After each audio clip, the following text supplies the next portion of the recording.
bedara tsambanindraha kilingneson nakiebe lavitezama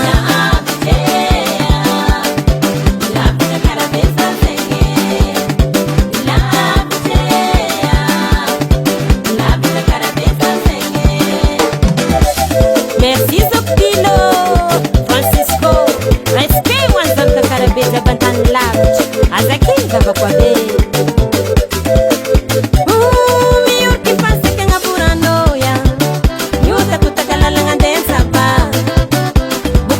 tanana bikapeye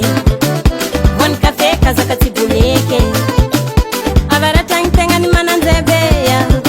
masa palitana mboma divurahango malavi madera tia lampare taula parna to balabala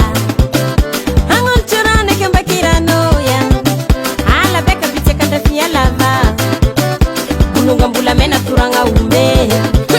poti poti kizubalanda filese ninde lavitezama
Studio.